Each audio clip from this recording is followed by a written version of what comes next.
Oi pessoal do YouTube, bem-vindos a mais um Terças Criminais. E antes de começar o vídeo de hoje, eu gostaria de pedir que você curtisse logo esse vídeo no começo e que você se inscrevesse no meu canal para me ajudar a crescer aqui na plataforma.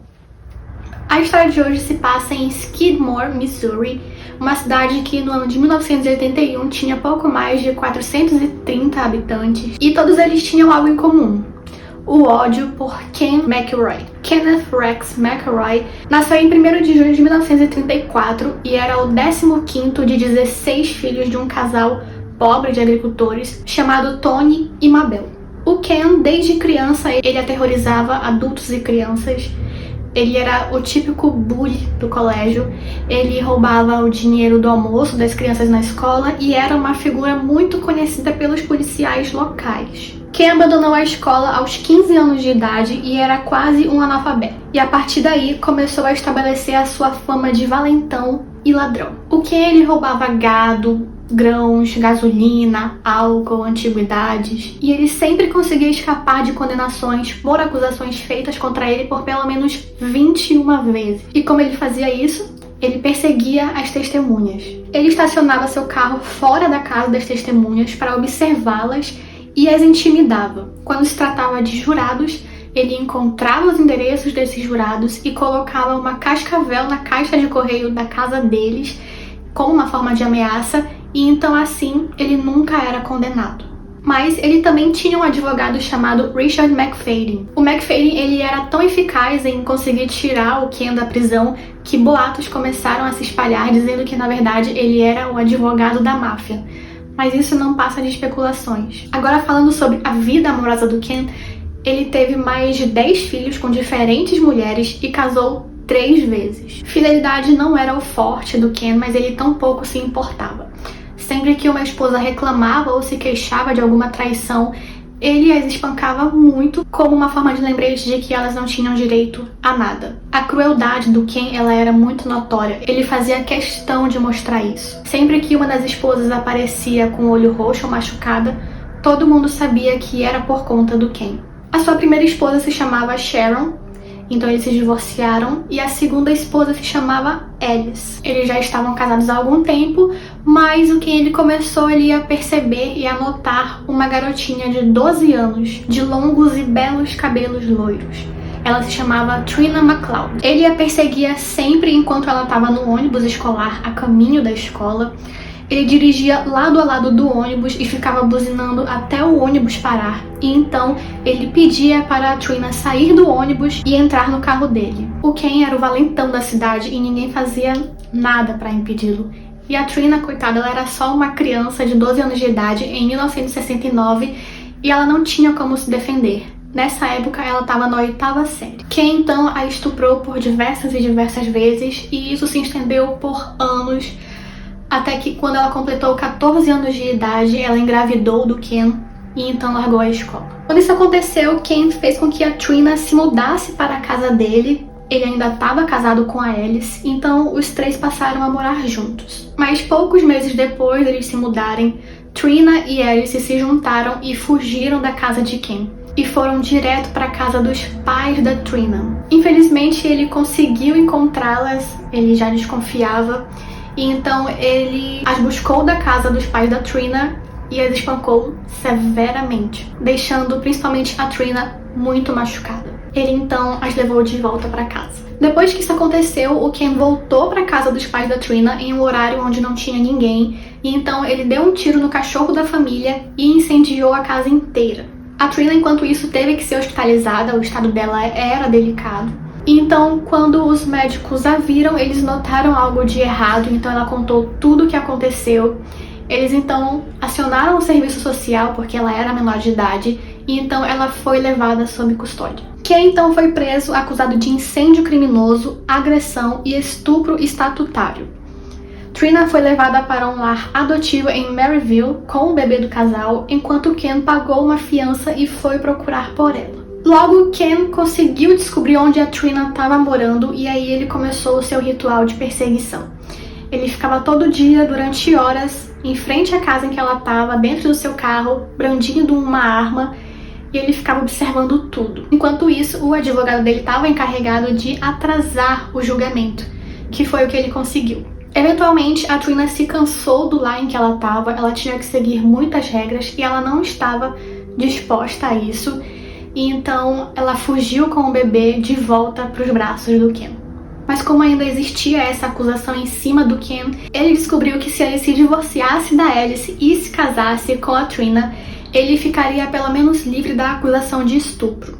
E foi o que ele fez. Ele se divorciou da Alice, levou a Trina para o Kansas e então eles se casaram lá. Ela tinha apenas 14 anos de idade. Para isso acontecer, ela tinha que ter a autorização da família, mas isso não foi um problema, já que o Ken se encarregou de ameaçá-los novamente, então isso não foi um problema para ele. Quanto às outras acusações, a de incêndio e tudo mais, elas eventualmente foram retiradas, já que as únicas testemunhas eram a Trina e a Alice, e elas não estavam dispostas a cooperar. Chegando em 1980, Ken já tinha se estabelecido como o valentão de Skidmore. As pessoas já haviam sido intimidadas por ele por tanto tempo que ele já era ali um mal aceito na cidade. Mas isso finalmente mudou em abril de 1980. Então, um belo dia, a Trina foi avisada que o Bob Bauerkamp, um senhor de 70 anos, e a sua esposa Louise, que eram donos ali de um supermercado local, estariam acusando a filha deles de 4 anos de roubar doces nessa loja. A Trina e o Ken foram imediatamente para esse supermercado. Chegando lá, a Trina bombardeou o casal ali com muitos xingamentos, enquanto isso o Ken ameaçava os dois, o casal de idosos, dizendo que se vingaria daquilo. O sem noção do Ken, ele chegou inclusive a oferecer dinheiro para Louise, para ela brigar com a Trina, mas é claro, essa senhora não aceitou isso, e então ele foi embora furioso dali. A partir desse dia, o Ken transformou a vida dos Bauerkamp um inferno. Todos os dias ele ficava durante horas dentro do seu carro, observando a casa, só que ele também ficava dando tiros pro ar, como uma forma de intimidação. O casal ele não demonstrava estar intimidado, eles pareciam se importar pouco com aquilo, mas a verdade é que eles estavam disfarçando muito bem, eles estavam com muito medo, mas por fora eles conseguiram enganar bem o Ken, o que deixou ele muito furioso, e foi a partir daí que a situação piorou. Quando foi em julho do mesmo ano, em 1980, o Bob Bauerkamp estava do lado de fora da sua loja quando o Ken chegou de carro, puxou a sua espingarda e atirou o Bo no pescoço. Milagrosamente, o Bo sobreviveu a essa tentativa de assassinato sem sentido, e então o Ken McElroy foi condenado por agressão. Uns sites dizem que é por primeiro grau, outros dizem que é por segundo grau, mas ele foi condenado por agressão, sendo essa a sua primeira condenação de fato. E ele foi condenado a 2 anos de prisão por ter atirado em alguém no pescoço. Mas, como sempre, o Ken recorreu e ele conseguiu ser solto sob fiança. Enquanto isso, a família Bauerkamp, ela estava com a sua vida de cabeça para baixo.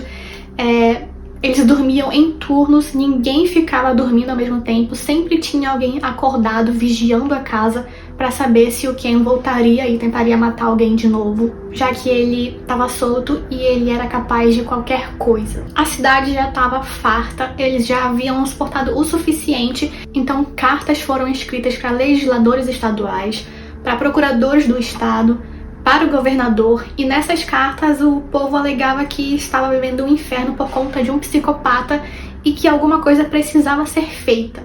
Mas todos esses apelos foram ignorados. Enquanto isso, logo após sua condenação, o Ken foi visto em um bar segurando um rifle e jurando vingança sangrenta contra os Bauerkamps e todos que estavam ao lado deles. Depois desse episódio, testemunhas que viram Ken armado nesse dia pediram ao promotor do condado para solicitar uma audiência de renovação de títulos. Inclusive, o povo de Skidmore organizou uma caravana para escoltar essas testemunhas até a audiência, mas o advogado de Ken conseguiu adiar a audiência, o que foi a gota d'água para a população. Na manhã de 10 de julho de 1981, os habitantes, que já estavam furiosos com essa situação, se reuniram no American Region Hall de Skidmore, junto com o xerife, para eles discutirem ali como se proteger. Enquanto essa reunião rolava, o Ken e a Trina, eles chegaram na D&D Tavern, que era um bar, e imediatamente os homens que estavam na Legion Hall descobriram que os dois estavam lá e foram correndo contar para o grupo. O xerife então aconselhou que o grupo não batesse de frente com o Ken, mas que eles ficassem alerta, e então eles foram a caminho desse bar que ficou rapidamente cheio. McElroy termina de beber sua cerveja e então ele compra mais 6 pacotes de bebida. Em seguida ele sai do bar acompanhado da sua esposa Trina em direção à caminhonete, mas logo ela fica cercada de gente. Quando Ken ligou a caminhonete, em questão de segundos, 2 homens pegaram a Trina, atiraram do carro e a partir daí começam a atirar em direção do Ken. Quando o tiroteio acabou, o Ken McElroy ele ficou caído contra o volante, acelerando sua caminhonete com um dos seus pés que ficou preso no acelerador. Em seguida, ninguém chamou a ambulância e todos foram simplesmente para a casa. Quanto ao carro, ninguém se preocupou em desligá-lo.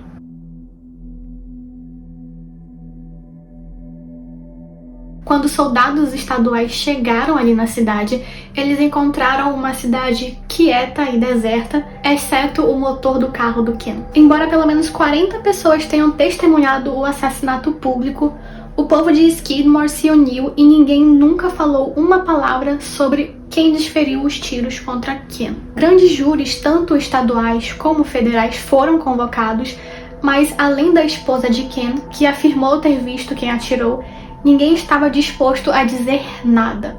Muitos não conseguiram nomear alguém ou alegaram não ter visto quem atirou. O testemunho da Trina foi considerado muito fraco pelos promotores. Até hoje, embora tudo tenha acontecido em plena luz do dia e na presença de quase uma cidade inteira, o assassinato de Ken McElroy continua sendo um homicídio não resolvido. Mas segundo o advogado de Ken, a população não fala nada a respeito do assassinato porque todos ficaram felizes por Ken ter morrido, o que é óbvio. Ken McElroy foi enterrado no Memorial Park Cemetery em St. Joseph, no Missouri. Em 9 de julho de 1984, Trina entrou com uma ação por morte injusta de $5 milhões contra a cidade de Skidmore, o condado de Nodaway, o sheriff Dennis Teese, Steve Peters, esse Steve Peters era o prefeito de Skidmore, e Dale Clement.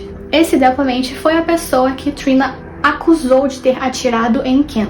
No final das contas, o caso foi resolvido pagando $17.600. Trina se casou novamente e se mudou para o Líbano, também no Missouri, onde morreu de câncer em 24 de janeiro de 2012, aos 55 anos. Bom, gente, esse foi o caso de hoje e eu tô muito curiosa para saber a opinião de vocês sobre isso que aconteceu. Uma cidade que já estava impaciente depois de tantos anos sendo vítima de um valentão, decidiu fazer justiça com as próprias mãos. Eu quero saber o que vocês acham disso. Eu confesso que quando eu li o caso, eu não fiquei com nem um pingo de remorso do Ken por ele ter morrido dessa forma, mas também acho bom a gente refletir sobre não tornar isso um hábito, porque já aconteceram muitas vezes de pessoas inocentes morrerem dessa maneira. É claro que não entra nesse caso aqui, mas eu acho bom aqui iniciar um debate nos comentários. Eu quero saber o que vocês acharam disso. Qual seria a atitude de vocês se vocês estivessem lá presentes? Se vocês ficariam calados como toda essa população ficou? Ninguém entregou ninguém até hoje, não se sabe quem realmente deu o tiro. A única pessoa que alegou ter visto algo foi a Trina, já que ela estava lá, mas ela foi a única pessoa que disse algo, o que não foi suficiente para condenar alguém. Não esquece de comentar aqui embaixo, curte esse vídeo, compartilha e eu te vejo na semana que vem.